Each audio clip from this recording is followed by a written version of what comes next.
Olá, tudo bem? Estamos começando agora mais um programa Pense Nisso. O meu nome é Irineu Martins e é uma satisfação ter você aí para nos acompanhar em mais esses momentos de estudo da Palavra de Deus. Dentro deste canal estudamos uma série que tem como título O Conflito Cósmico entre o Bem e o Mal. Todos os nossos encontros nós temos a Bíblia como sendo a mensagem especial para tratarmos sobre este assunto. E nós encontramos na Bíblia, de capa a capa, orientações de Deus para que possamos ser felizes, para que possamos nos realizar e ter esperança para o futuro. Então, é por isso que nós temos este canal e este assunto que tem como título Conflito Cósmico entre o Bem e o Mal, que é a primeira série que estamos considerando neste canal. Nós estamos analisando as profecias escatológicas relacionadas aos últimos acontecimentos da Terra, e é muito importante que você assista os outros vídeos que nós já falamos debaixo deste tema. Nós estamos agora começando o encontro de número 44. Portanto, já temos 43 vídeos gravados sobre este assunto. É muito importante que você, então, acompanhe nas oportunidades aí as outras matérias, os outros temas debaixo desta série, né? E hoje nós vamos dar continuidade àquilo que já falamos, porque é assim que nós tratamos esta série. Cada encontro é um complemento daquilo que já foi falado no encontro anterior. Então, assim você ficará, ao assistir os outros vídeos, bem inteirado sobre este assunto do conflito cósmico entre o bem e o mal. Estou com a Bíblia aqui em mãos, na continuação daquilo que já foi falado no último encontro e nos encontros anteriores, evidentemente, né, porque é uma extensão do que já foi falado.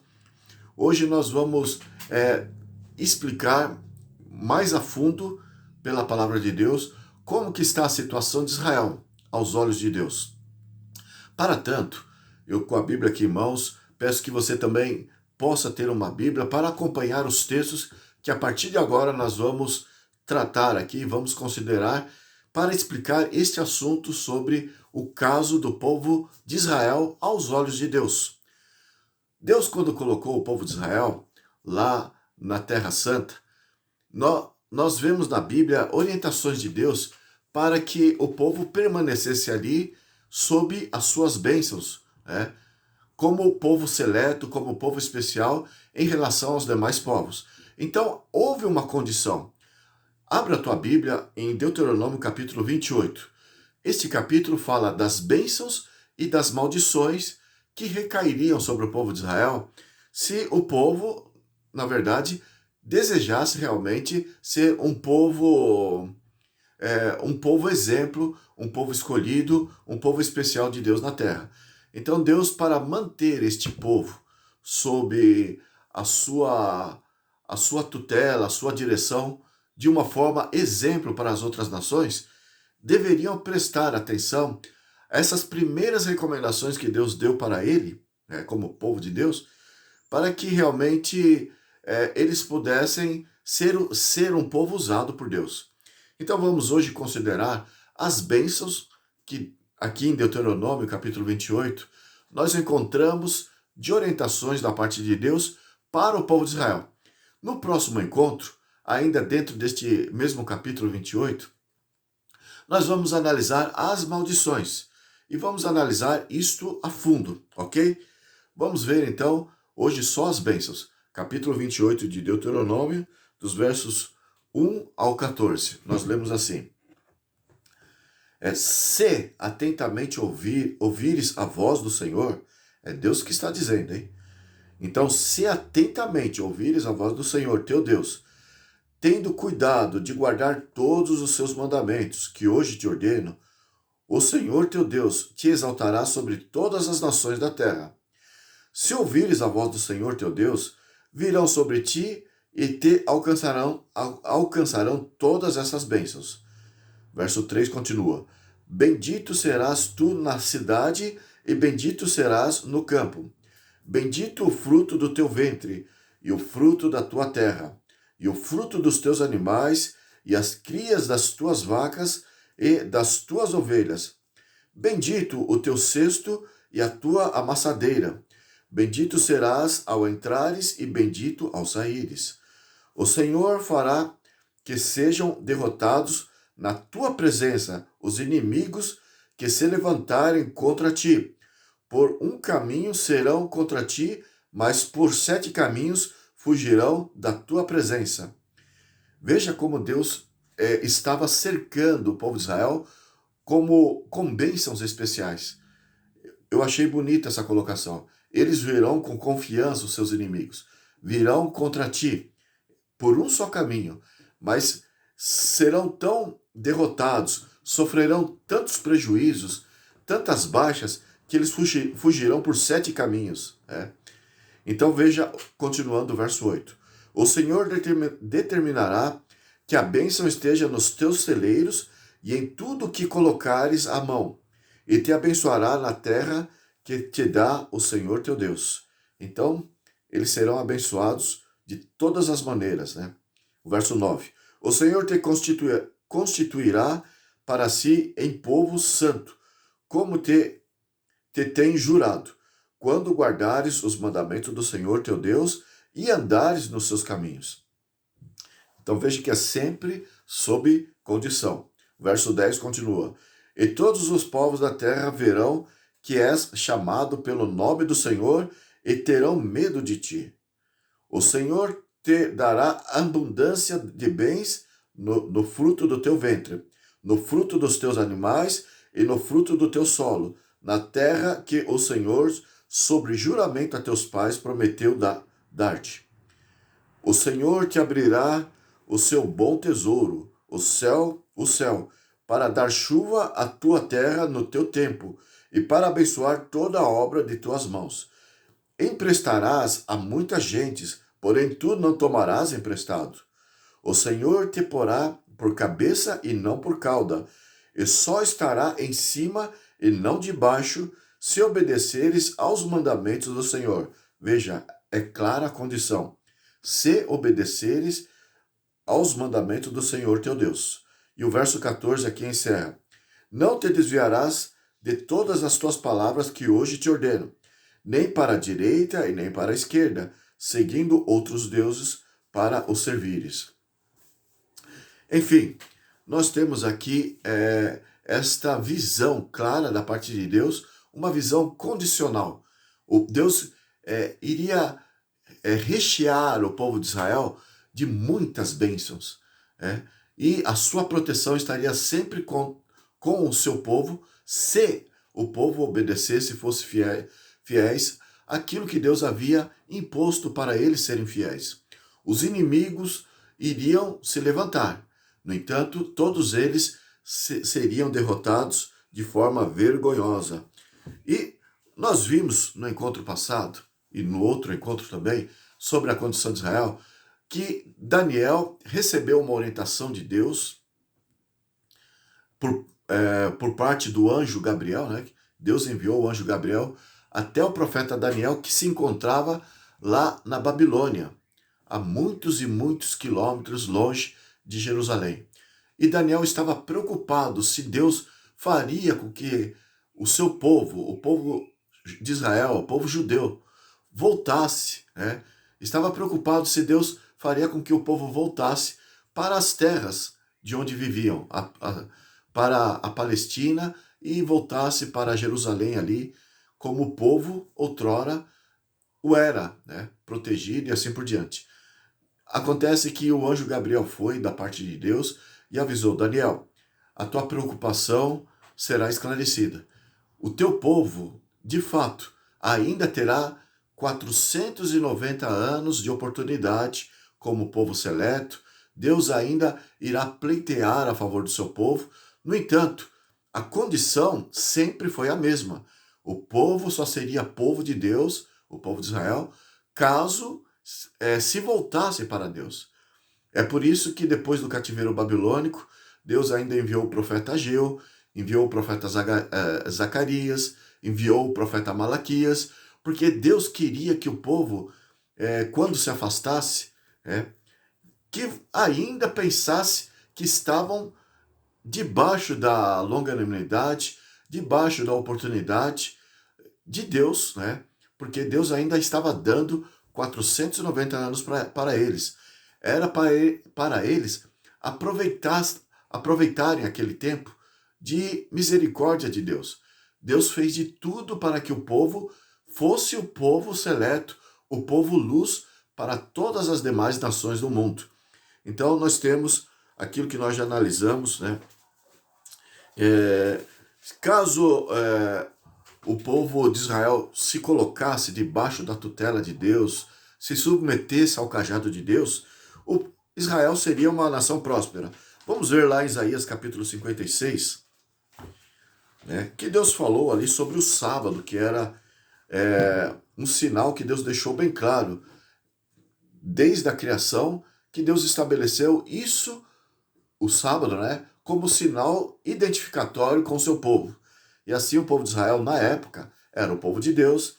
E esse capítulo 56 fala, né, das bênçãos que recairia sobre Israel, caso o povo de Israel se submetesse, né, aos reclamos de Deus para o seu povo. Então nós temos aqui Isaías 56, leia ali numa uma oportunidade que você tiver na tua casa aí, dos versos 1 ao verso 5, que você vai entender bem Deus explicando sobre o sábado, e ali do verso 6 ao verso 8 nós vamos ler assim, né? Isaías 56, versos 6 ao 8. Aos estrangeiros que se chegam ao Senhor para servirem e para amarem o Senhor, amarem o nome do Senhor, sendo deste modo seus servos, sim, todos os que guardam o sábado, não o profanando e abraçam a minha aliança.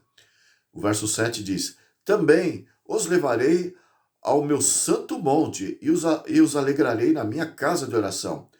Os seus holocaustos, os seus sacrifícios serão aceitos no meu altar, porque a minha casa será chamada casa de oração para todos os povos. Então, debaixo daquela oportunidade das 70 semanas depois do cativeiro babilônico, de acordo com Daniel, capítulo 9, dos versos 24 a 27, analisados já nos dois encontros que fizemos, então, dentro deste período, o povo ainda teria esta condição de ser uma luz para o mundo. E todo mundo, então, deveria seguir esse exemplo de Israel. Guardar o sábado, reconhecendo Deus como o soberano, como autoridade na terra.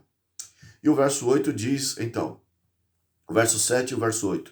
Também os levarei ao meu santo monte e os alegrarei na minha casa de oração.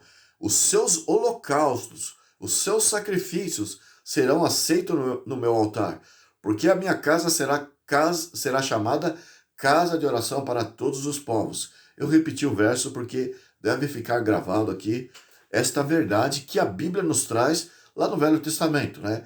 É uma condição do povo de Israel se submeter aos ensinos de Deus, à lei de Deus. E o verso 8 termina aqui do que estamos falando, na consideração. Assim diz o Senhor Deus, que congrega os dispersos de Israel. Ainda congregarei outros que já se acham reunidos. Então, veja, aqui no verso 7, nós vimos que os estrangeiros, dado ao exemplo de Israel, que seria uma nação abençoada, que seria uma nação que iria se enriquecer, seria a cabeça e não a cauda, conforme nós lemos ali em Deuteronômio capítulo 28. Então, dado as grandes riquezas e crescimento da nação de Israel, por sua obediência a Deus, os outros povos se achegariam ali a Israel, guardariam o sábado, querendo seguir o exemplo de Israel, né? E veja, aqui nesse texto que nós lemos, no verso 7 de Isaías 56, nós vemos que ainda era antes de Jesus ter vindo a este mundo, né, para morrer, para pagar os pecados dos homens. Por que eu digo que era antes deste acontecimento, da vinda de Jesus?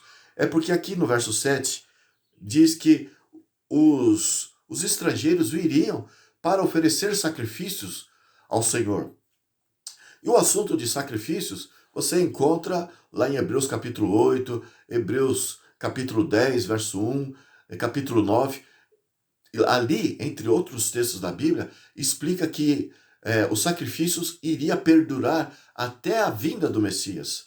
Então, as oferendas de sacrifícios, oferta de manjares, tudo que diz respeito aos cerimoniais do santuário, iria perdurar até a vinda do Messias. Ele iria cumprir todos esses tipos, porque todo aquele cerimonial era um tipo da obra de Cristo no mundo. Então, nós temos o verso 7 indicando, né, que isso era antes da vinda de Jesus, porque os estrangeiros iriam trazer sacrifícios. Vamos ver lá em Zacarias, capítulo 14. Zacarias, capítulo 14, o verso 16, até o verso 18, nós lemos assim. Zacarias 14, 16 a 18. Todos os que restarem de todas as nações que vierem contra Jerusalém, veja, aqui está falando de muitas nações que iriam querer destruir, que iriam querer impedir que Jerusalém fosse reconstruída novamente, fosse repovoada, né? Os seus cidadãos, que é o povo de Israel, depois do cativeiro, né? Do cativeiro da Síria, do cativeiro babilônico, que é os cativeiros, de acordo com o Velho Testamento nos diz, de acordo com o que a história nos prova, os cativeiros que o povo de Israel tiveram que se submeter, dado a sua rebeldia, mas todos esses cativeiros não era para punir necessariamente algo que eles haviam cometido no passado. Mais do que isso, era para prepará-los, né? Fazer com que eles se arrependessem, fazer com que eles se remendassem perante Deus, para que Deus ainda pudesse usá-los. Então, veja, dado a esses cativeiros, dado a essas invasões desses opressores ao povo de Israel, antes da vinda de Jesus, né? Então o povo de Israel iria se espalhar. E mesmo, você vai ver aqui, mesmo depois que Jesus tivesse vindo ao mundo, na sua primeira vinda, o povo de Israel deveria sofrer uma opressão, deveria sofrer uma invasão dos seus inimigos. Isso está lá registrado em Ezequiel capítulo 38, 39. Gog, da terra de Magog, iria investir contra o povo de Israel, mesmo depois da vinda do Messias, né, que é Cristo Jesus, mas ali é uma profecia especial, já mostrando como que realmente os inimigos finais de Deus seriam vencidos. Porque antes de Jesus já haveria vários inimigos que iriam prejudicar o povo de Deus, porque o povo de Deus precisava ser corrigido. Mas depois da vinda do Messias, a investida do inimigo, sob o domínio de Gog ali, seria uma investida final que o próprio Messias iria dar cabo a esses inimigos, e assim iria se cumprir aquilo que está ali no Velho Testamento sobre a prosperidade do povo de Israel, governado nas mãos do Messias. Mas vamos ver aqui, voltando, Zacarias capítulo 14, verso 16, diz assim: todos que restarem de todas as nações que vieram contra Jerusalém subirão de ano em ano para adorar o Rei, o Senhor dos Exércitos, e para celebrar a festa dos tabernáculos. Então, aqui já está fazendo uma referência ainda antes da vinda de Jesus, porque iriam fazer um cerimonial que apontava para Jesus, conforme o santuário do passado era um tipo do antítipo, que era o próprio Cristo, né? Então, todos iriam voltar do cativeiro, porque os inimigos de Israel iriam impor sobre eles pressões, eles seriam espalhados, mas eles voltariam para Jerusalém.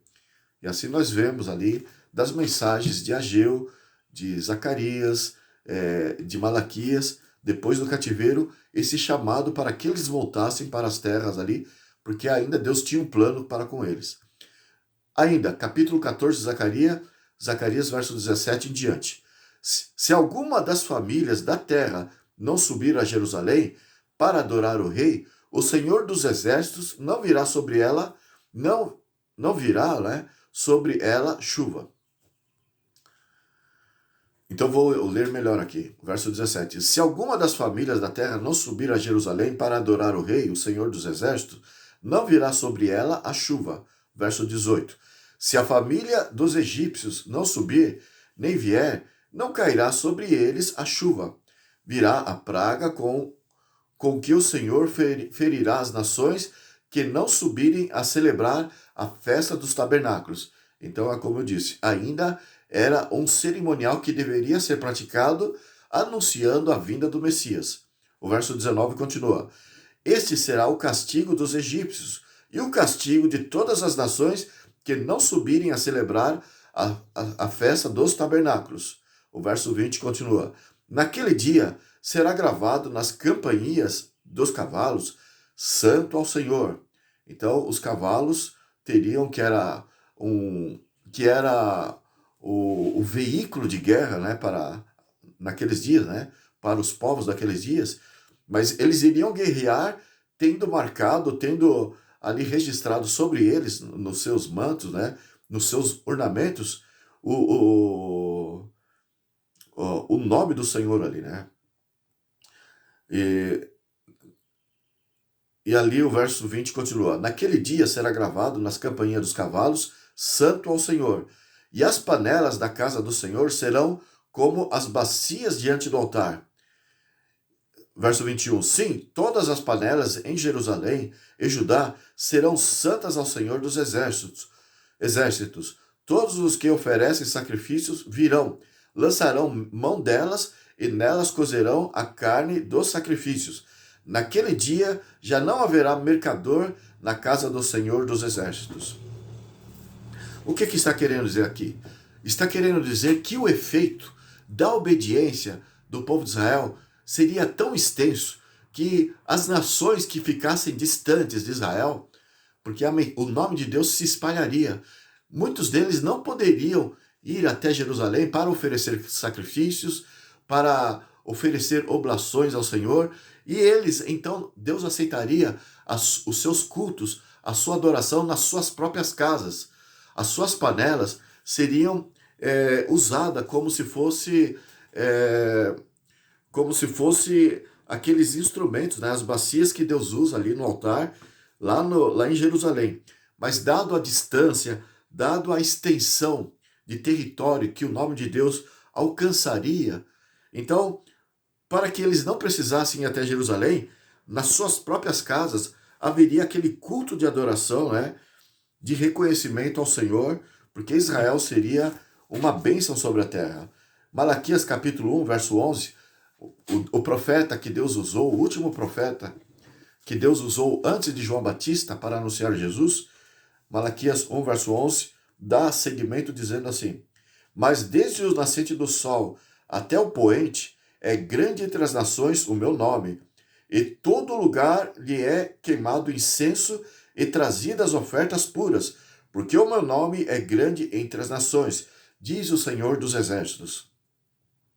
Enfim, leia Hebreus capítulo 9, 10, capítulo 10, verso 1, você vai ver que, de fato, todos esses cerimoniais que o mundo todo, praticamente, uma boa parte das nações iria oferecer a Deus de culto ao Senhor, veja que esse tipo de cerimonial que eles deveriam praticar nesses cultos, nessas adorações, iria perdurar, de acordo com Hebreus 9, dos versos 1 ao 10, capítulo 10, verso 1 em diante, o capítulo 8 também, tudo isso lá, o livro de Hebreus explica muito bem. Iria perdurar esses cerimoniais citados no Velho Testamento só até o momento em que Jesus viesse cumprir tudo aquilo que os cerimoniais apontavam. Então, o que você vê aqui dessas oferendas, desses cultos, era dos efeitos da obediência do povo de Israel, né?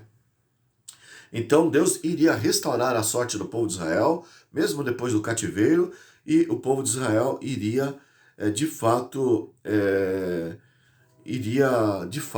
ser uma luz no mundo.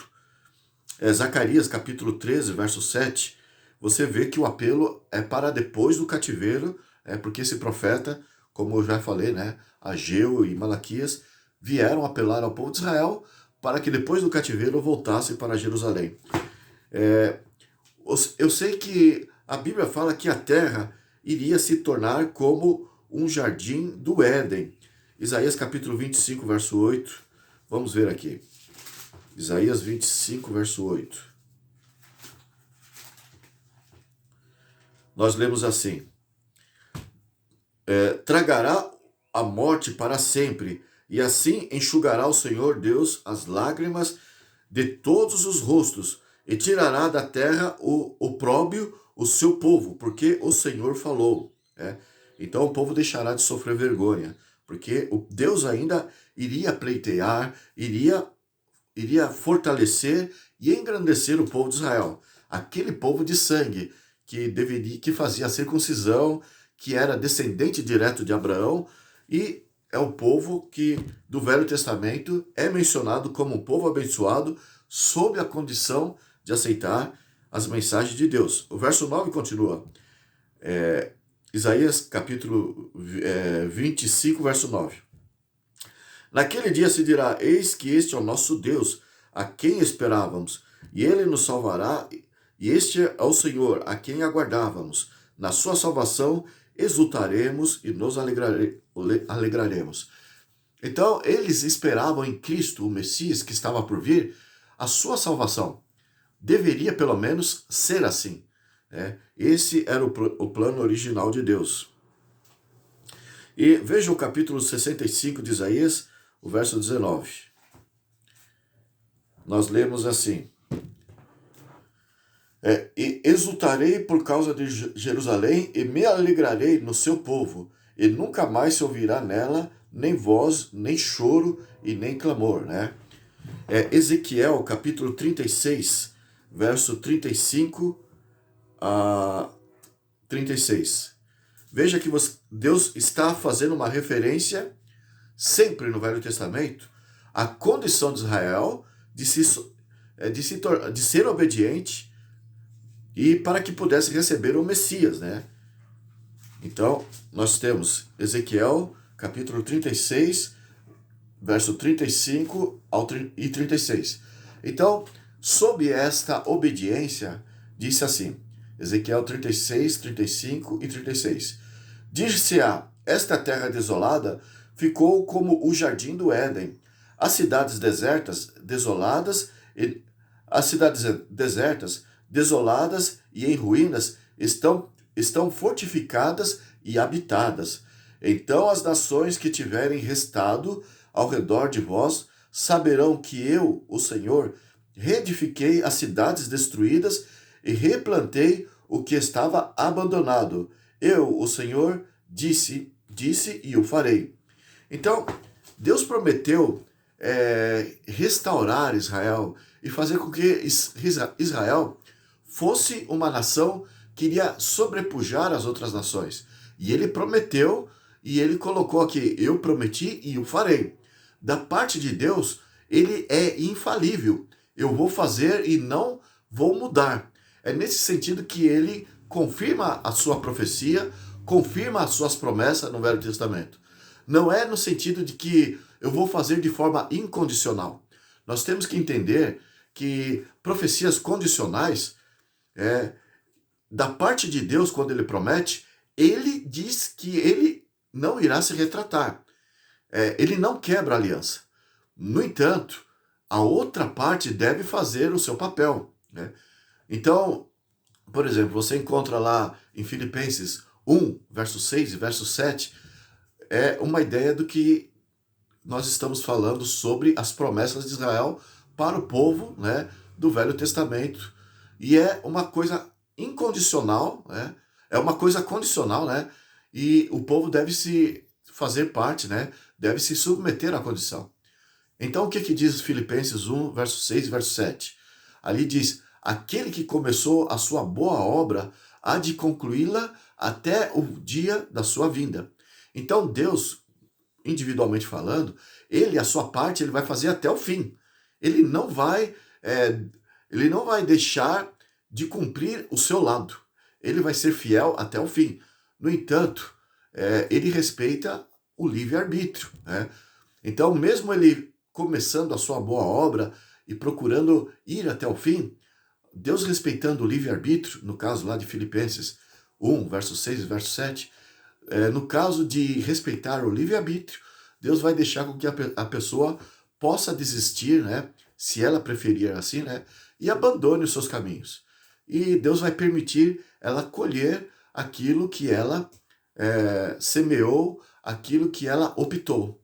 Enfim, vamos voltar aqui para o capítulo 36 de Ezequiel, e fala aqui que todas as cidades, o verso 35 e 37, fala que todas as cidades serão, vão perceber da grande bênção de Deus sobre Israel, né? Então o verso 36 diz, e as nações que tiverem restado ao redor de vós, saberão que eu, o Senhor, retifiquei as cidades destruídas e replantei o que estava abandonado. Eu, o Senhor, o disse e farei. Então todos serão abençoados, não só Israel, né? Mas todos serão abençoados em Deus. Veja que Isaías, capítulo 66, também fala das bênçãos que iriam recair, e nós vamos analisar bem esse capítulo 66, porque aqui nós vemos que Deus foi bem claro sobre a situação de Israel como sendo o povo que iria realmente ser uma luz no mundo. Então vamos ver aqui o capítulo 66 de Isaías, dos versos 10 até o verso 24. São bastante versos aqui, né? São 14 versos para analisarmos, né? Na verdade, 15 versos. E vamos ver do Isaías 66, 10 ao 24. E Deus explica as profecias duplas, né? Que nós chamamos das profecias, a maioria das profecias condicionais do Velho Testamento são profecias duplas. O que significa profecias duplas? Ela iria se cumprir de uma certa forma no passado, mas ela também tem uma aplicação para o seu cumprimento no futuro, né? Mas só que seria de uma escala menor em relação ao que vai ser agora, sendo que toda a Terra assumiu um novo plano. E é isso que nós vamos analisar aqui. Mas vamos ver sob a primeira condição da obediência do povo de Israel. Isaías 66, do verso 10 em diante, nós lemos: regozijai-vos juntamente com Jerusalém, e alegrai-vos por ela, vós todos os que a amais. Exultai com ela, todos os que por ela planteastes. Veja, era para todos ao redor da terra. Ficasse ao lado de Jerusalém e torcesse pela sorte de Jerusalém, porque era esse o povo de Deus, ou era essa nação, né, que Deus tinha como uma nação eleita. Mas veja, o verso 11 continua. Isaías 66, verso 11. Para que mameis e vos farteis dos peitos das suas consolações, para que sugueis e vos deleiteis com a abundância da sua glória. Porque assim diz o Senhor, eis que estenderei sobre ela a paz como um rio, e a glória das nações como uma torrente que transborda. Então mamareis nos braços vos trarão, e sobre os joelhos vos acalentarão. Verso 13 continua: como alguém a quem sua mãe consola, assim eu vos consolarei, e em Jerusalém vos sereis consolados. Vós o vereis, e os vossos corações se regozijará, e os vossos ossos revigorarão como a erva tenra. Então o poder do Senhor será notório aos seus servos, e ele se indignará contra os seus inimigos. Porque eis que o Senhor virá em fogo e os seus carros como um torvelinho, para tornar a sua ira em furor e a sua repreensão em chamas de fogo. O verso 16 continua: porque com fogo e com sua espada entrará o Senhor em juízo com toda a carne. Veja, algo global, mas está fazendo referência aqui de antes da vinda de Jesus e passou a fazer referência do momento em que ele viesse, né? E viesse com glória aqui também, né? Mas aqui é uma profecia dupla que tem uma aplicação para naquela situação de obediência do povo de Israel, da nação de Israel, e também tem uma aplicação agora de uma forma muito mais ampla e sob uma certa modificação, né, para agora, do tempo do fim, sob uma condição de um Israel que foi rejeitado como nação. Então, tem uma aplicação dupla essas palavras. Então, verso 15, vou ler de novo. Porque eis que o Senhor virá em fogo e os seus carros como um torvelinho, para tornar sua ira em furor e a sua repreensão em chamas de fogo. Verso 16. Porque com fogo e com a sua espada entrará o Senhor em juízo com toda a carne, e serão muitos os mortos da parte do Senhor. Os que se santificam e se purificam para entrarem nos jardins após a deusa que está no meio, que comem carne de porco, coisas abomináveis e ratos serão consumidos, diz o Senhor.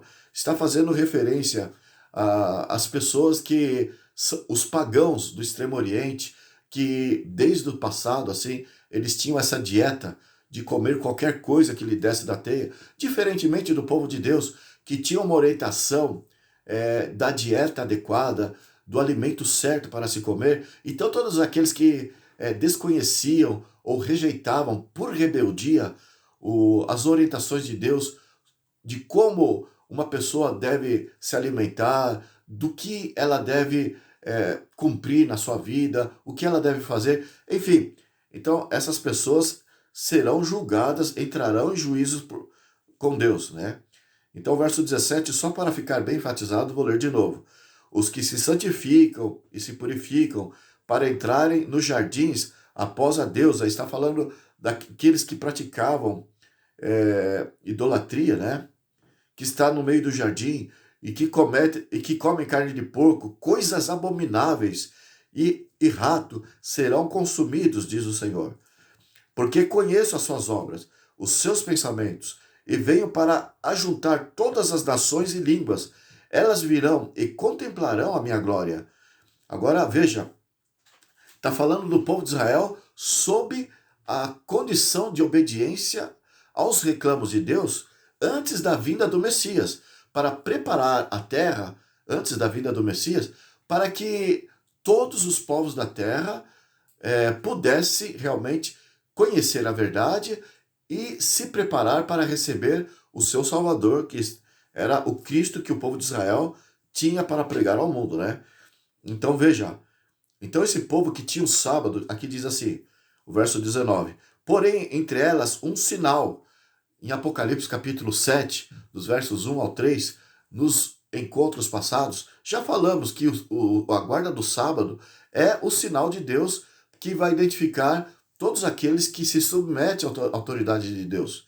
O capítulo 58 de Isaías, dos versos 1 em diante, o capítulo 56 de Isaías também fala, esses capítulos falam do sábado como sendo o sinal. Ezequiel capítulo 20, 12, 20, Êxodo capítulo 31, os versos 13 ao 17, o sábado é um sinal.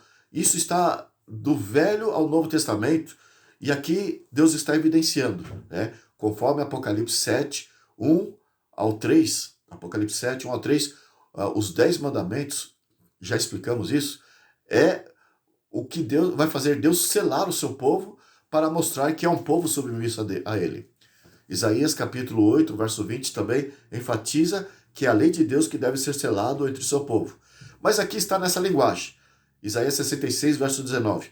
Porém, entre elas um sinal, e alguns dos que foram salvos enviarei às nações, a Tarsis, Pul e a Lude. Ou seja, são lugares remotos da terra ali, para o lado da Síria, da Lídia, do Líbano hoje, né? E que tiverem e que atiram com arco a Tubal e a Javã, até as terras do mar mais remotos. Existe lá na região do Tibete, né? Na China,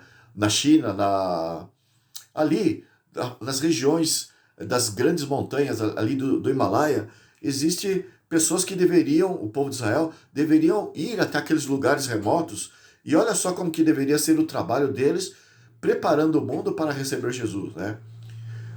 O verso 19 continua: até as terras do mar mais remotas, que jamais ouviram falar de mim, nem viram a minha glória, eles anunciarão entre as nações a minha glória. E o verso 20 continua: trarão todos os vossos irmãos, dentre todas as nações, por oferta ao Senhor, sobre cavalos em liteiras, até hoje, ali da região do Tibete, e como eu disse, na Índia, ali no Afeganistão, eles andam muito em liteiras, aqueles cestos também que se coloca no lado, nas montarias, né, de animais que carregam peso, né, como bois, cavalos e assim por diante. Então, trarão todos os vossos irmãos, dentre todas as nações, por oferta ao Senhor, sobre cavalos em liteiras e sobre mulas e dromedários, lugares desertos e lugares onde há também vegetação. Ao meu santo monte, a Jerusalém, diz o Senhor, como quando os filhos de Israel trazem as suas ofertas de manjares em vasos puros à casa do Senhor.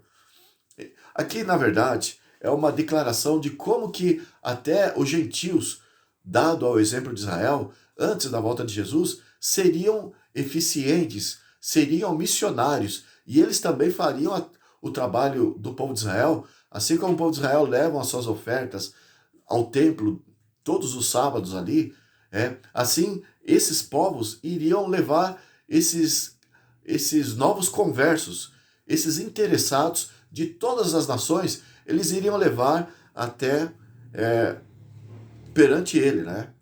E diz assim, o verso 21,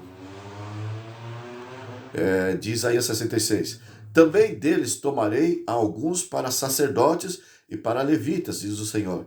Então Deus vai precisar apelar nesse sentido, fazer com que esses povos, dentre eles, haja sacerdotes. Então Deus iria já diversificando não apenas a nação sangue de Israel, mas dado ao crescimento do evangelho, do crescimento do número de interessados ao nome do Senhor, então Deus iria sair daquele método, daquela regra dentro do povo de Israel, dos levitas, sendo apenas deles o sacerdócio, e Deus então iria providenciar para que houvesse outros sacerdotes, povos de outras nações, íntegros, fiéis, que Deus já iria escolher.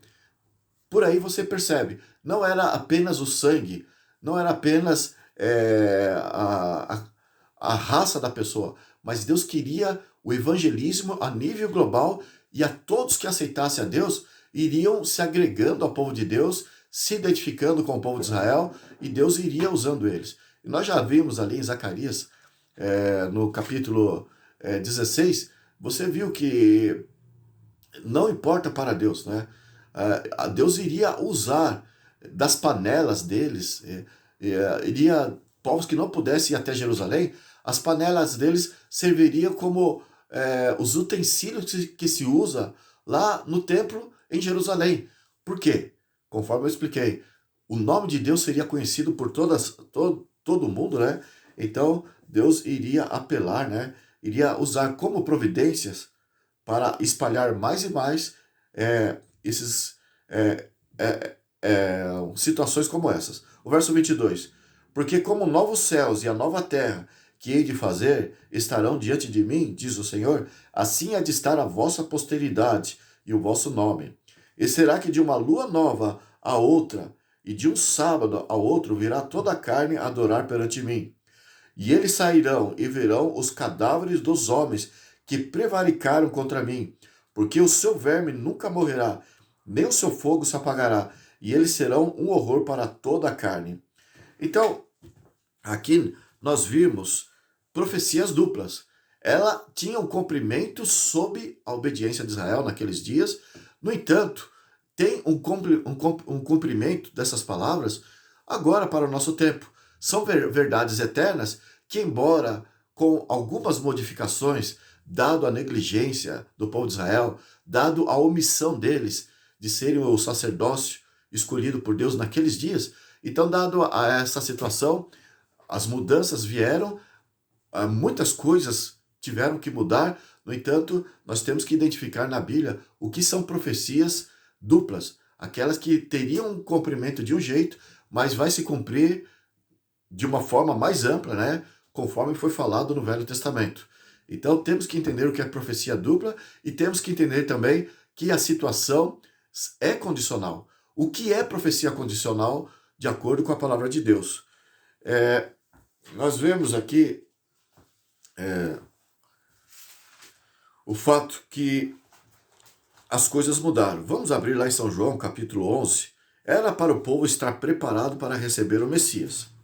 Mas São João, capítulo 11, capítulo 1, verso 11, quer dizer, São João, capítulo 1, verso 11, nós lemos assim: Veio para o que era seu e os seus não o receberam.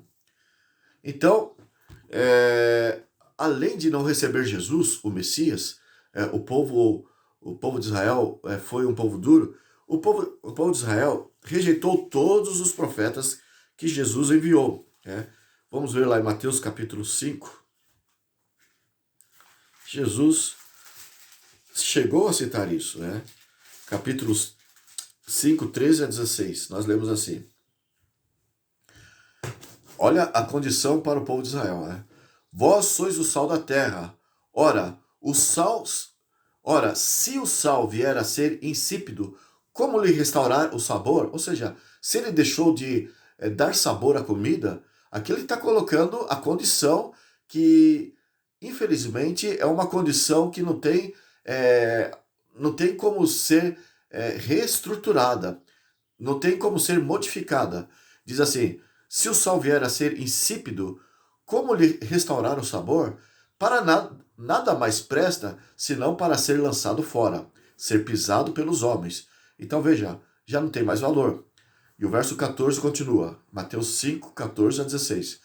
Vós sois a luz do mundo, não se pode esconder a cidade edificada sobre o monte, nem se acende uma candeia para colocá-la debaixo do alqueire, mas no velador, e alumia a todos os que se encontram na casa. Assim brilhe também a vossa luz diante dos homens, para que vejam as vossas boas obras e glorifiquem o vosso Pai que está nos céus. Aqui Jesus já está praticamente falando para a igreja que ele estava formando ali, a partir dos discípulos e aqueles que aceitassem o seu nome. Mas aqui nós vemos, nessas palavras de Cristo, como que Deus pensa e age em relação ao seu povo. Ele usa seu povo para ser a luz do mundo. E se não serve nesse sentido, então deixa de ter valor. E ele diz assim, é para ser lançado e pisado fora, se é o sal, E aqui ele diz que não há valor, no caso, se as boas obras não forem vistas pelos homens. O capítulo 6, verso 22 e 23, nós lemos assim. Jesus ainda dizendo: são os olhos a lâmpada do corpo. Se os teus olhos forem bons, todo o teu corpo será iluminado. Se, porém, os teus olhos forem maus, todo o teu corpo estará em trevas. Portanto, caso a luz que em ti há sejam trevas, que grandes trevas serão? Ou seja, o povo de Israel desviou a sua atenção da luz. O povo de Israel deixou de olhar para a luz e então não existe meio termo, não existe um campo acinzentado. Existe a luz e as trevas. E Jesus falou, agora ele está falando praticamente para os discípulos, para a igreja que ele estava fundando, mas servia para o povo de Israel, e ele está explicando ali a situação do povo de Israel no seu todo. Se a sua luz for em trevas, quão grande trevas serão? Se deixar de focar para Cristo, então não tem mais luz para o mundo. É assim individualmente, e assim é no sentido de nação. E, dado essa desobediência, ainda em Mateus, capítulo 21, verso 43, nós lemos assim. Portanto vos digo que no reino de Deus, portanto vos digo que o reino de Deus vos será tirado e será entregue a um povo que lhe produza os respectivos frutos. Jesus deixou bem claro a condição para o povo de Israel, e aqui ele já está falando para o povo de Israel, né? E está dizendo que iria ser tirado deles o direito de ser povo, iria passar para um outro povo, né? O capítulo 23, verso 32 de Mateus, ele deixou bem claro este fato. Do verso 32 ao 35, nós lemos assim, Mateus 23, 32 ao 36.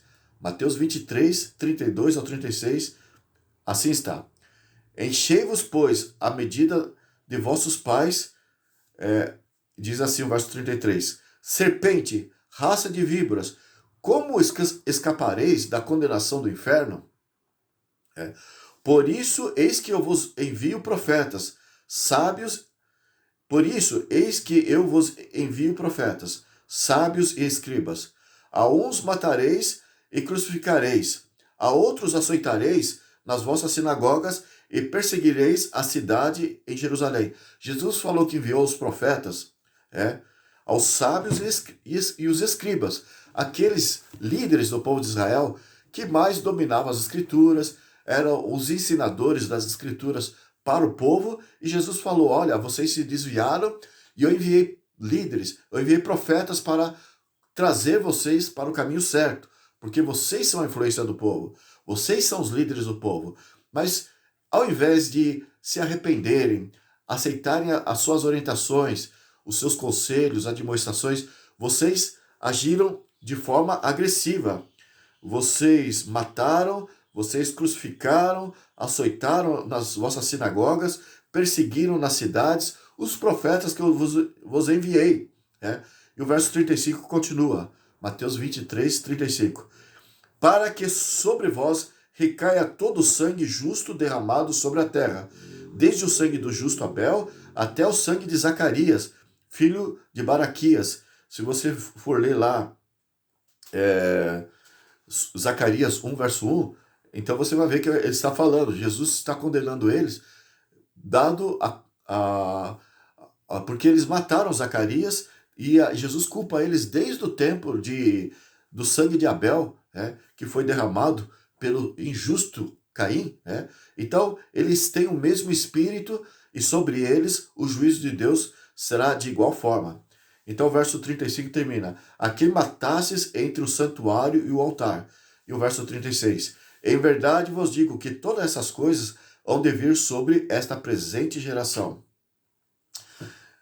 Ainda João Batista pregava, né? Então era um povo que realmente estava virando as costas a Jesus, e era um povo que estava selando a sua sorte. São Lucas, capítulo 3, versos 7 ao 9, assim nós lemos. João Batista pregando, preparando o caminho para o Messias, para que o povo de Israel aceitasse Messias. E João Batista foi o último profeta usado por Deus a fim de fazer com que o povo se conscientizasse desse fato. Então, São Lucas 3, versos 7 a 9, aqui nós lemos João Batista repreendendo o problema do povo de Israel. Eles ficavam felizes porque eram filhos de Abraão, filhos carnais. Eles praticavam a circuncisão, eram descendentes diretos do povo de Israel ali. Então, eles estavam satisfeitos com isso, sem saber que o plano de Deus com a nação de Israel era para todos os povos. Eles não sabiam por causa do orgulho, da arrogância e por causa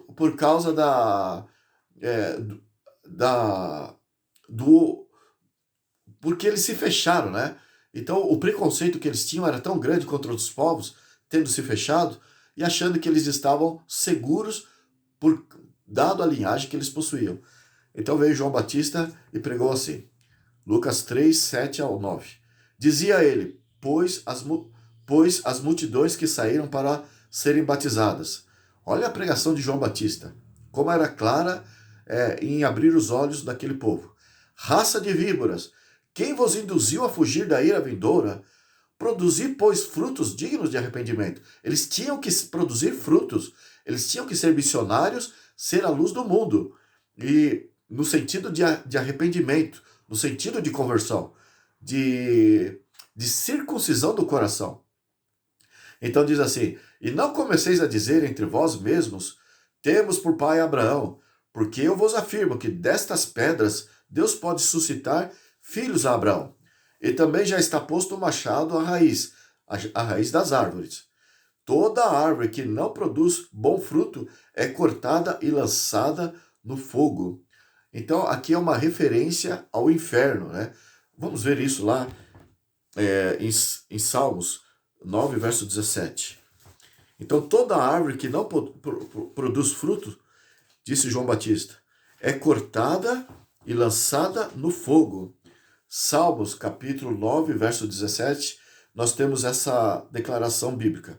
Os perversos serão lançados no inferno, e todas as nações que se esquecem de Deus. Veja, individualmente falando e na visão como nação. Tanto uma nação como um indivíduo, Deus é assim que pensa de tratar uma pessoa que se rebela contra ele, ou uma nação que se rebela contra ele, né? E essa mesma ideia você encontra lá em São Mateus, capítulo 3, verso 8, verso 10. De João Batista mesmo, né? Vamos ver a mesma declaração desse texto. São Mateus 3, do 8 ao 10. Diz assim: produzi, pois, frutos dignos de arrependimento. Não comeceis a dizer entre vós mesmos, temos por pai Abraão, porque eu vos afirmo que destas pedras Deus pode suscitar filhos a Abraão. Já está posto o machado à raiz das árvores. Toda árvore, pois, que não produz bom fruto, é cortada e lançada no fogo. Então, conforme nós lemos ali Salmos 9, capítulo 9, verso 17, aqui é uma referência ao inferno. Tanto o indivíduo como uma nação não tem mais como, depois que pecou contra o Espírito, né? E aqui essa referência é de propósito. Você vê isso lá em Apocalipse, no capítulo 14, a partir do verso 9, você vê que é só aqueles que pecam contra o Espírito. Lá em Mateus capítulo 12, 30 e 31, fala que é aqueles que pecam contra o Espírito, esse não tem mais perdão. E nesse caso, conforme o Apocalipse 14, do verso 9 em diante, fala que neste caso, ao pecar contra o Espírito, é que a pessoa é lançada no lago de fogo, né? Então, é uma descrição daqueles que não têm mais perdão. Passou a margem do retorno, não tem mais como retornar. E a essas pessoas, elas têm um destino no lago de fogo. Isaías capítulo 5, 1 a 7. Isaías 5, 1 a 7, nós lemos assim: agora cantarei ao meu amado o cântico do meu amado a respeito da sua vinha. O meu amado teve uma vinha no outeiro fertilíssimo. Ou seja, está falando do povo de Israel. Essa vinha é o povo de Israel. Jesus até falou ali essa parábola da vinha, que já era conhecida do povo de Deus, do povo ali, dos sacerdotes. E Jesus proferiu, na verdade, essa mesma ideia que ele já havia dado através do profeta Isaías. Então Jesus falou que tinha que essa vinha produzir, né, para que realmente todos pudessem se saciar. E diz aqui: o meu amado teve uma vinha no outeiro fertilíssimo. Eu já havia explicado que o motivo de Deus ter colocado Israel ali no Oriente Médio, na parte que interliga os 3 continentes, a Ásia, a Europa e a África, está ali na intercalação desses continentes, é para que fosse todos os povos daqueles continentes fosse evangelizado através do bom testemunho da nação de Israel. E aqui está falando, né? Isaías 5, verso 1. O meu amado me teve uma vinha no outeiro fertilíssimo. Ou seja, era um ponto de estratégia para que todos pudessem ser beneficiados. Era um ponto tido como fértil. O verso 2 continua: sachou-a, limpou-a das pedras e a plantou de vides escolhidas. Edificou no meio dela uma torre e também abriu a um lagar. Ou seja, ele protegeu, ele cercou, e deu meios para que pudesse estar bem irrigada e assim por diante. O verso 2 continua: ele esperava que desse uvas boas, mas deu uvas bravas. O povo rebelde ali. O verso 3: agora, pois, ó moradores de Jerusalém e homens de Judá, julgai, vos peço, entre mim e a minha vinha. É, que mais poderia fazer ainda a minha vinha que lhe não tenha feito? Então veja, essa pergunta aqui, Deus dizendo, o que mais eu poderia fazer para a minha vinha que eu não tenha feito? Eu fiz de tudo, em outras palavras, para que o povo pudesse ser o povo seleto, o povo predileto, o povo luz, o povo escolhido. No entanto, o verso 4 continua: e como esperando eu que desse uvas boas, veio a produzir uvas bravas? Então, mesmo assim, não teve resultado. O verso 5: agora, pois, vos farei saber o que pretendo fazer à minha vinha. Tirarei a sua sebe, para que a vinha sirva de pasto. Derribarei o seu muro para que seja pisado, ou seja, não terá mais proteção. Torná-la-ei em deserto, não será podada e nem sachada. Não crescerão nela espinheiros e abrolhos. As nuvens darei ordem que não derramem chuva sobre ela. Então perdeu toda aquela bênção que Deus havia prometido lá em Deuteronômio capítulo 28. Torná-la-ei em deserto, não será podada nem chaçada, mas crescerão nelas espinheiros e abrolhos. As nuvens darei ordem para que não derramem chuva sobre ela. O verso 6, conforme eu já havia lido. O verso 7 continua: porque a vinha do Senhor dos Exércitos é a casa de Israel, e os homens de Judá são a planta dileta do Senhor. Este desejou que exercessem juízo, e eis aí quebrantamento da lei, justiça, e eis aí o clamor. Então aqui ele já explicou no final aqui do verso 7, que Deus pretendia algo com Israel, pretendia que exercesse a justiça, que fosse fiel aos seus reclamos, à sua lei. No entanto, ele falou, ao invés de justiça, houve o quebrantamento da lei. Porque a lei de Deus é tida na Bíblia como sendo a lei da justiça. Então eles foram rebeldes, violaram a lei de Deus, e no lugar da justiça, então, veio o clamor, veio as consequências.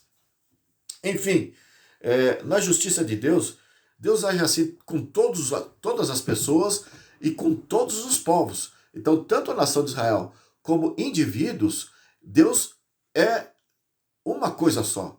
É uma maneira de chegar. Então, ele não tem predileto, né? Uma pessoa, uma nação, porque Deus é justo para com todos os povos. Aqui nós lemos, por exemplo, São Lucas, capítulo 2, verso 10 a 14, aqui diz que Deus faz igualdade, a seu juízo é para todos os povos e todas as nações que quebrantam as suas leis. E o povo de Israel está inserido nessa condenação, está também ali, tido ali como uma bênção, no caso, se o povo se submete. Ali nesse texto que eu acabei de dizer, São Lucas 2, verso 10 a 14, ali quando Jesus nasceu, foi dito, paz da terra aos homens de boa vontade, todos os homens. A justiça de Deus é para punir e também a bondade de Deus é para agraciar todos os homens. A nação de Israel seria o primeiro nesse sentido de receber a graça, as bem-aventuranças de Deus, né? E quando nasceu lá Jesus, foi para nascer em Belém, nós temos esse texto. São Lucas 2, 10 a 14. O texto de São João 3,16, você está muito familiarizado, né? Deus amou o mundo de tal maneira. Então, o mundo todo é a menina dos olhos de Deus nesse sentido, né? Porque Deus ama todos os povos. São Mateus capítulo 11, verso 20 ao verso 24, ali Jesus falou, né? Que quando ele viesse com seu juízo, as cidades rebeldes do passado, agora no juízo dele, quando ele voltasse, seriam menos castigadas do que Jerusalém. O povo de Israel está aqui como nação sob a condenação de Jesus. Leia lá São Mateus 11, verso 20 a verso 24. E não só sob a condenação de Jesus como nação, não como indivíduo, como nação. não só como condenação, mas irá pagar muito mais. Por quê? Porque teve muito mais luz do que as outras nações. Então Deus falando da sua vinda, no seu juízo final, quando ele vai dar a paga a todos os povos, na sua segunda vinda, ele deixou bem claro nessas palavras, aqui de Mateus 11, 20 a 24, que Jerusalém será a que mais há de sofrer penalidade. Veja também São Mateus 25, 31 a 34, ali, quando Jesus diz que quando ele voltar, ele vai separar os bodes, os cabritos das ovelhas. Então, essa separação é entre todos os povos. E ele não tem ali, olha, esse aqui é especial, eu vou dar um terceiro plano para esse, e aí eu faço a separação dos outros povos. Ele não faz isso. Ele só tem dois grupos, os que são dele e os que não são dele, os que serão salvos e os que vão se perder. Então, você vê isso lá em Mateus 25, 31 ao 34, né? Então, eu vou passar nos textos. Eu não estou lendo esses textos porque o nosso tempo iria se encurtar só de ler os textos e não daria para nós esclarecermos tudo que precisamos aqui. Mas veja, na hora que você puder, leia 1 Samuel, capítulo 16, verso 7. Também Deuteronômio, capítulo 10, verso 16. Deuteronômio 30, verso 6. Joel 2, verso 13. São Lucas 16, 19 a 31. Enfim, aqui tá alguns exemplos como lição de casa para você fazer no momento oportuno. Esses textos que eu citei, você vai perceber que Deus sempre fez menção, até no Velho Testamento, você vê aí tanto do Novo como do Velho Testamento, a Bíblia toda é uma só coisa, a harmonia de capa a capa é o que faz nós entendermos a vontade de Deus. Então Deus sempre pediu o coração, no sentido de circuncidar, na verdade, aquela marca, aquele pacto que Deus fez com Abraão. Ali no Velho Testamento mesmo, você vai ver nesses textos que eu citei aqui, Deus no Velho Testamento pedia para que fosse circuncidado o coração deles. Deus não queria aquela coisa carnal, aquilo era só uma marca externa, uma identificação para se levar em consideração no sentido carnal, mas era aquilo para uma reflexão interna do coração. E é por isso que lá em Provérbios 4, verso 23, Jesus citou isso lá, de Provérbios 4, 23, em Mateus capítulo 15, quando ele fala, o mal é o que entra, o mal é o que sai da boca e não o que entra. Então, veja, o problema na visão de Deus para o homem, que Deus enxerga, é que o homem, ele por dentro, ele é manchado, ele é corrupto, e ele precisa pensar em refazer o seu coração perante Deus. Pedro veio pregando, arrependei-vos e convertei-vos, para que sejam cancelados os vossos pecados. Então, desde o princípio, Deus nunca, na verdade, tensionou esta marca carnal porque era descendente de Abraão. Então, temos que entender a Bíblia nesse sentido. E quando Jesus veio, foi feito os últimos apelos. Ele veio para os seus, conforme nós vimos lá, São João capítulo 1, verso 11, e os seus não o receberam. Mas quando Jesus veio, ele fez os seus apelos. Os seus últimos apelos para essa nação escolhida. Conforme nós vimos lá, o que faltava eu fazer, disse o Senhor, para que a minha vinha pudesse ser salva? Não faltava mais nada. Deus fez de tudo. E nesse tudo, para salvar a sua vinha, vemos São Mateus capítulo 10, o verso 5 e verso 6, nós lemos assim. A estes 12 enviou Jesus, dando-lhes a seguinte instrução: não tomeis rumo aos gentios, nem entreis em cidade de samaritanos, mas de preferência procurai as ovelhas perdidas de Israel. Então veja, por que Jesus deu essa ordem aos discípulos? Não vão ante aos gentios, nem as aldeias dos samaritanos ali. Deus tinha um plano para com todas as nações, mas quando ele chegou no seu ministério, depois do seu batismo, e começou a pregar, ele começou a computar o tempo. E a sua pregação consistia no tempo. É chegado o tempo. Numa próxima oportunidade, nós vamos falar sobre isso. Vamos especificar melhor estes fatos quando falarmos na próxima série sobre o plano da redenção por intermédio do santuário celestial, que Deus elaborou ali, o plano da redenção, através da didática do santuário, conforme era o tipo daquilo que deveria se cumprir, do antítipo. Então, quando falarmos sobre o santuário na próxima série, nós vamos explicar melhor esta questão do tempo, vamos explicar como que foi previsto esse tempo, a que se refere, quando Jesus começou a pregar, ide dizendo que é chegado o tempo. Então, tudo Jesus fazia debaixo do tempo. Tem a ver com aquilo que foi estabelecido, já mencionamos, do tempo para o povo de Israel, das 70 semanas, de Daniel capítulo 9, dos versos 24 ao verso 27. Ali está descrito o tempo que Jesus deveria começar o seu ministério, exercer o seu ministério e terminar o tempo para que o povo de Israel se emendasse com Deus.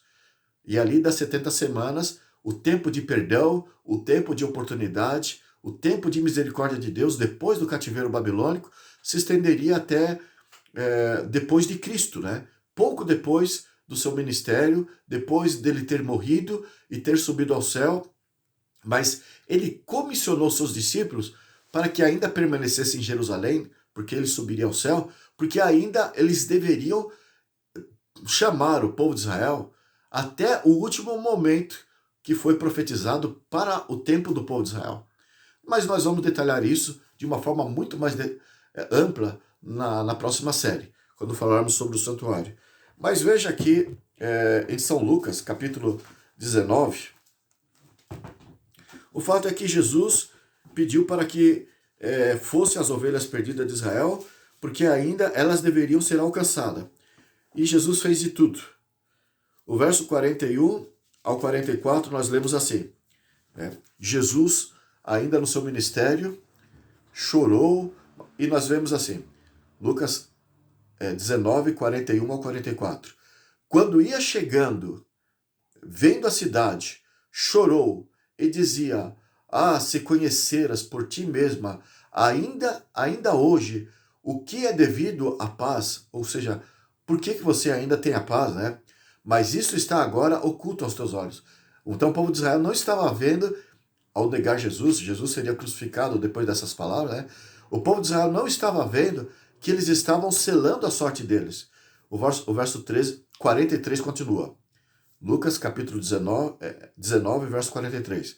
Pois sobre ti virão dias em que os teus inimigos te cercarão de trincheiras, e por todos os lados te apertarão o cerco, e te arrasarão, e os teus filhos dentro de ti não deixarão em ti pedra sobre pedra, porque não reconheceste a oportunidade da tua visitação. Então, o motivo deles serem desprotegidos por Deus, aqui nesse último verso nós lemos, porque não reconheceram a oportunidade da tua visitação. O assunto do tempo. Eles tiveram tempo de oportunidade. Estavam tendo Cristo ali chamando, fazendo seus últimos apelos. Depois que ele subiu ao céu, conforme eu disse, Jesus deixou os discípulos para fazer ainda apelos finais e de uma forma agora, depois do Pentecostes, de uma forma muito mais veemente, muito mais dramática, porque Jesus conferiu poderes sobrenaturais aos discípulos, poderes de curas, de revelações, milagres diversos, enfim, Jesus fez de tudo para que no tempo do fim eles realmente aceitassem o convite de Deus e se entregassem debaixo do arrependimento, mas eles resistiram e o tempo deles se findou. E nós temos esta situação que eles jogaram por terra, né? A oportunidade deles. Mateus 21, 18 e 19, veja só que nós lemos. Mateus 21, 18 e 19. Nós lemos assim: cedo de manhã, ao voltar para a cidade, teve fome. E vendo uma figueira à beira do caminho, aproximou-se dela, e não tendo achado senão folhas, disse-lhe: nunca mais nasça em ti nasça fruto em ti. E a figueira secou imediatamente. Foi tudo muito claro na Bíblia. Foi tudo muito esclarecido, muito mencionado, de que a situação do povo de Israel como nação era condicional. Né? E veja ainda o São Lucas, capítulo 13, versos 6 a 9. Lucas 13, versos 6 a 9. Nós lemos assim: Então Jesus proferiu a seguinte parábola. Certo homem tinha uma figueira plantada na sua vinha, e vindo procurar fruto nela, não achou. Pelo que disse o viticultor: Há 3 anos venho procurando fruto nessa figueira. Então ele, na verdade, está falando da sua obra como Messias. E aqui ele já tinha 3 anos de estar falando, estar lidando com o povo de Israel, né? E diz assim, o verso 7, São Lucas 13, verso 7. Pelo que disse ao viticultor: Há 3 anos venho procurar fruto nesta figueira, e não acho. Podes cortá-la para que está ela ainda ocupado inutilmente, a terra. Todos os vídeos eu tenho que pedir desculpa, porque a minha vista cada vez mais está ficando difícil de enxergar as coisas, né? Mesmo usando óculos, ela está cada vez mais deteriorada, a minha visão. Então eu tenho esses problemas nas leituras. Mas veja, Jesus está dizendo, olha, vamos ler o verso 7 de novo. Pelo que disse ao viticultor: Há 3 anos venho procurar fruto nessa figueira, e não acho. Podes cortá-la, para que esta ela ainda ocupando, para que está esta ainda ocupando inutilmente a terra? Então não tem, ela é inútil, e ali está sem sentido naquele local de destaque, como povo escolhido. Verso 8. Ele, porém, respondeu: Senhor, deixa ainda este ano, até que eu escave ao redor dela e lhe ponha estrume. Se vier dar fruto, bem está, senão mandarás cortá-la. É interessante esse tempo mencionado aqui, porque o ministério de Jesus foi 3 anos e meio.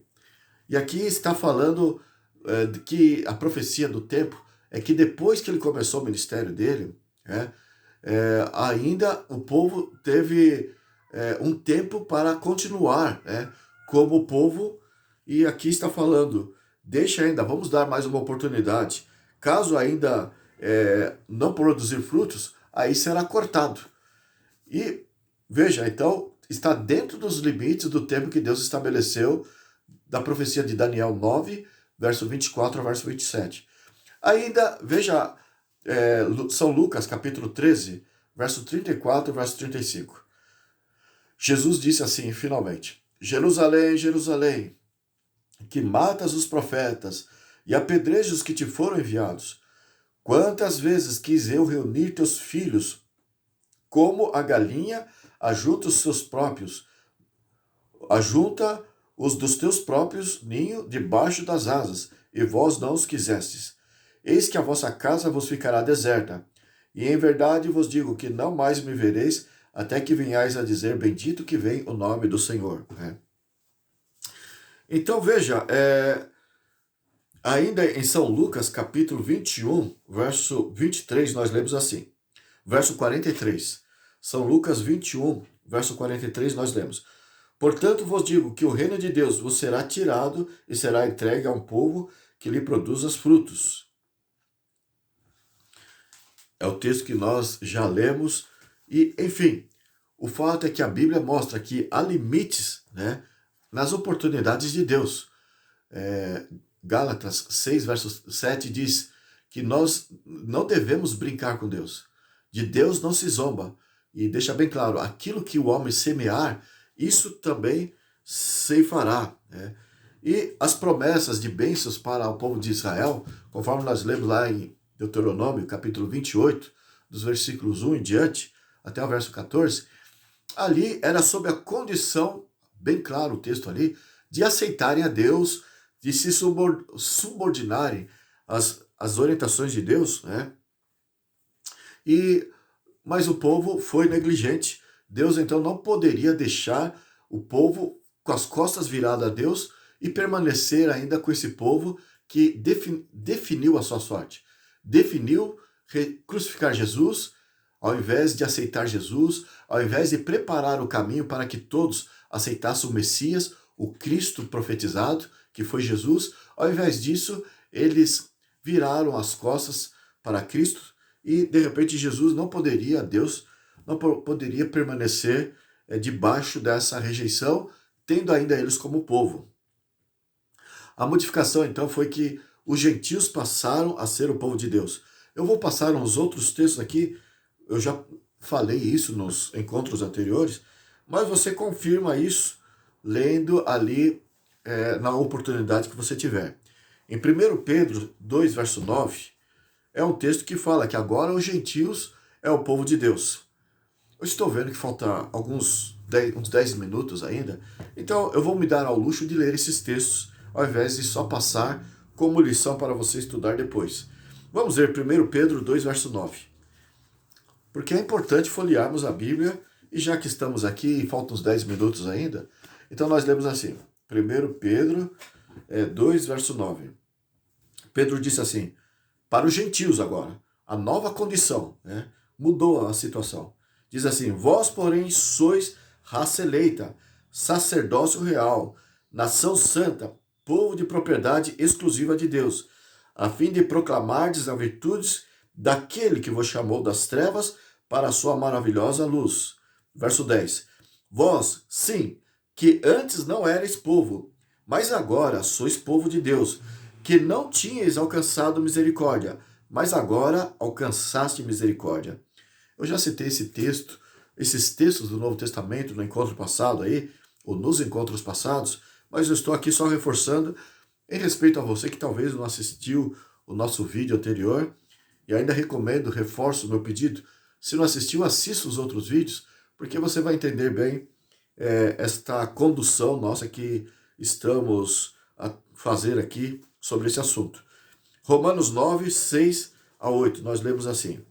Romanos 9, 6 a 8. E não pensemos que a palavra de Deus haja falhado, porque nem todos os de Israel são de fato israelitas, nem por serem descendentes de Abraão, são todos seus filhos, mas em Isaque será chamada a tua descendência. Isto é, esses filhos de Deus não são propriamente os da carne, mas devem ser considerados como descendências os filhos da promessa. Porque a palavra da promessa é esta: por esse tempo virei e Sara terá um filho. E nós já explicamos, né, o que isso quer dizer sobre esse Isaque mencionado aqui.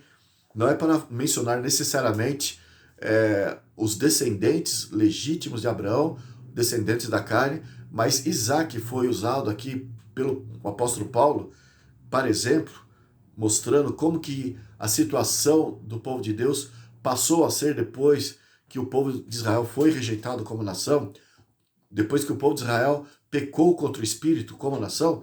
Então, depois disso, Isaque foi mencionado para mostrar que o propósito, desde o princípio, na verdade, desde quando Deus chamou Abraão, era demonstrar os resultados da fé. Porque o Isaque, ao invés de Ismael, que foi pela força, pelas obras de Abraão, né? Filho de Abraão também, Ismael, no entanto, ele é o filho das obras, porque é o jeito que Abraão deu para que nascesse Ismael.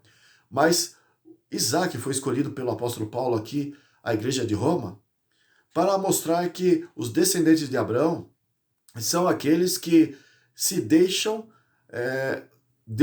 se entregam a Deus para que a vontade de Deus se cumpra através deles. Então, Abraão teve Isaque, Isaque é filho da fé. Por isso que Paulo usou aqui Isaque, mas nós temos aqui, não é mais o filho da carne, mas sim os filhos da fé, conforme Abraão demonstrou para que nascesse Isaque. Também, Romanos capítulo 10, 12 e 13. Romanos 10, 12 e 13 nós lemos assim: Pois não há distinção entre judeu e grego, uma vez que o mesmo é o Senhor de todos, rico para com todos os que o invocam, porque todo aquele que invocar o nome do Senhor será salvo. A nova condição é clara, só para que você lembre aquilo que nós já falamos, e estamos lendo esses textos novamente. Romanos 2, 28 e 29. Romanos 2, 28 e 29. Nós lemos assim: Porque não é judeu quem é apenas exteriormente, nem é circunciso aqui é somente na carne, porque judeu é aquele que o é interiormente, ou seja, do coração, e circuncisão aqui é do coração, no espírito, não segundo a letra, e cujo louvor não procede dos homens, mas de Deus. Veja, então ele está colocando todos no mesmo bojo, no mesmo cesto de frutas saborosas, de povo que Deus aceita, daqueles que realmente são apreciados por Deus. Atos capítulo 10, verso 28 a 34. Atos 10, 28 a 34. Nós lemos assim: A quem se dirigiu dizendo: Vós bem sabeis que é proibido a um judeu. Então, é Pedro que está falando isso, né? Pedro está falando ali para Cornélio, para o centurião, ali em Cesareia, na casa de Cornélio. Mas vamos ler. A quem se dirigiu dizendo: Vós bem sabeis que é proibido a um judeu ajuntar-se ou mesmo aproximar-se a alguém de outra raça. Mas Deus me demonstrou que a nenhum homem considerasse comum ou imundo. Porque era esse o conceito que, na verdade, nem Deus deu para o povo de Israel. É bom deixar isso esclarecido. Esse preconceito tão radical conforme Pedro tinha, isso veio do Talmud, que é os livros de tradições judaicas, dos rabinos judeus que elaboraram o Talmud depois do cativeiro babilônico. Então eles encheram de tradições a nação de Israel, e Pedro ele era um judeu muito obediente a essas tradições. Dentre os discípulos, conforme já falamos aqui, era o discípulo que mais deu trabalho para se desprender das tradições judaicas. Então agora aqui na casa de Cornélio, o centurião romano, que era um gentil, então Pedro ele está reconhecendo que Deus revelou que ele não deveria manter aquelas tradições, aquela tradição de preconceito, de afastamento dos gentios, né? Então nós temos assim, o verso 28, vou ler de novo. Vós bem sabeis que é proibido ao judeu ajuntar-se ou mesmo aproximar-se de alguém de outra raça, porque ele havia aprendido assim. Mas Deus me mostrou que a nenhum homem considerasse comum ou imundo. Verso 29. Por isso, uma vez chamado, vim sem vacilar. Pergunto, pois, por que razão me mandaste chamar? E aqui nós temos, não precisaria ler o verso 29, né? Mas nós temos esta explicação no verso 34, Atos 10, 34, continua. Então falou Pedro dizendo: reconheço por verdade que Deus não faz acepção de pessoas. E nós temos então também Isaías 55, verso 7. Isaías 55, verso 7. Nós lemos assim: Deus, o que ele espera de todos os seres humanos? Deixe o perverso o seu caminho, o iníquo os seus pensamentos. Converta-se ao Senhor, que se compadecerá dele, e volte para o nosso Deus, porque é rico em perdoar. Então, como que isso poderia Deus ter apenas para com uma única nação, né? Uma exclusividade com uma única nação. E assim nós temos também Gálatas 3, 7 a 9. É por isso que Paulo, ele, ao ter entendido o fato de que a nação de Israel deixou de ser nação e agora todos os povos é um povo seleto desde que assuma Cristo Jesus em sua vida, Gálatas 3, 7 a 9, nós lemos assim: Vamos ver desde o verso 6.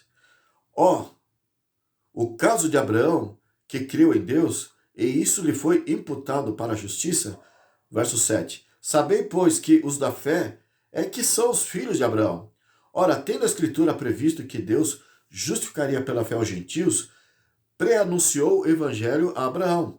Em ti serão abençoados todos os povos, de modo que os que são da fé, de modo que os da fé são abençoados com o crente Abraão. E nós temos ainda o verso 16,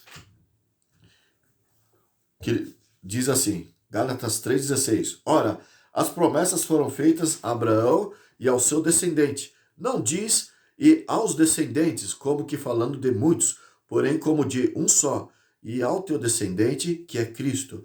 Então a promessa é para que cresça em Cristo, porque é nele que todas as nações são benditas. Não tem esse negócio de carne, de descendentes diretos de Abraão, mas sim em Cristo Jesus.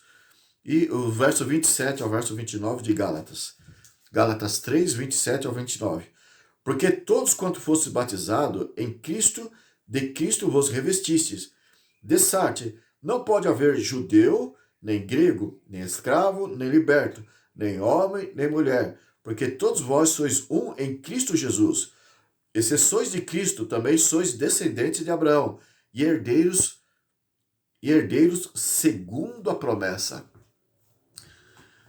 Bem, a Bíblia é cristalina, ela é muito clara, e quando a pessoa lê essas colocações, né, de condições na Bíblia, ela vai entender o que é profecia dupla, vai entender o que é uma profecia condicional, e vai entender como que as coisas passaram a ser, comparando o Velho Testamento com o Novo e o Novo Testamento com o Velho, ou seja, comparando o texto com o contexto de toda a Bíblia.